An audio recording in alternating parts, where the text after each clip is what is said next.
देखंतु office of the nodal principal of OAVS Koraput तरफ notification टी आसीछि। ए नोटिफिकेशन टी होची माने आपनकर कॉन्ट्रैक्चुअल माने बेसिस रे टीचर मानकु से माने पार्ट टाइम टीचर मानकु 1 ईयर पई रिक्रूट करिवे सेथि पई नोटिफिकेशन टी आसीछि।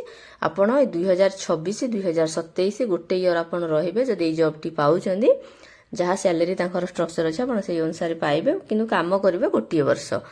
एटा हमर आसीछि कोरापुट जिला तरफ एठी देखंतु एड्रेस टी दे देछि 8 फुलबाड़ पोस्ट उमरी डिश कोरापुट आ पिन नंबर दे देछि। आपण 28 फेब्रुआरी 2026 आगरु तांको पाखकु डॉक्यूमेंट्स गुडको आपण पोस्टल ले पठेइ देबे। पोस्टल स्पीड पोस्ट करिवे से माने तापरे आपण जदी एलिजिबल माने आपनकर डॉक्यूमेंट्स देखि कि आपण जदी ठीक अछि ताले आपण को से माने पोस्टिंग देबे। से अनुसार देखंतु आपन को बयस हिथिबो 21 रु 65 वर्ष भितरे तामे आपन निहाती तो एटा ओएवी जेहेतु बीएड करबा दरकार बीएड करथिले ही आपन एटा आवेदन करबे त 21 वर्ष ऊपर ही आपन को निहाती हे जाइथिबो। को पदवी रहिछि देखंतु पीजीटी पई इंग्लिश अछि, फिजिक्स अछि, केमिस्ट्री अछि, मैथमेटिक्स अछि, बायोलॉजी अछि, कॉमर्स इकोनॉमिक्स अछि एवं कंप्यूटर साइंस अछि। एटा सब पीजीटी पोस्ट रहउछि। ता सहित टीजीटी पोस्ट रहउछि कोटा ना इंग्लिश रहिछि, ओडिया रहिछि, मैथमेटिक्स रहिछि, साइंस रहिछि, सोशल स्टडी रहिछि, हिंदी रहिछि एवं संस्कृत रहिछि। जदि आपनकर एई माने कोर्स रे आपण बीएड करिसंती आपण ताहाले पदवी पई आवेदन करंतु।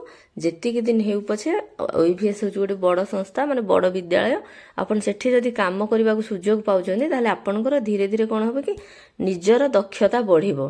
तेणु 1 ईयर हो पछे जदि आपण योग्य अछंदी कोनोसी गवर्नमेंट जॉब रे नाहांती ताले मोर सजेशन रहइबो मतामत रहइबो आपनकु जे आपण ए पदवीटी को आवेदन करंतु जाई सेठी काम करंतु। काम कला परे आपण देखिबे बहुत प्रकार आपनको माने निजर दक्षता वृद्धि पाइबो।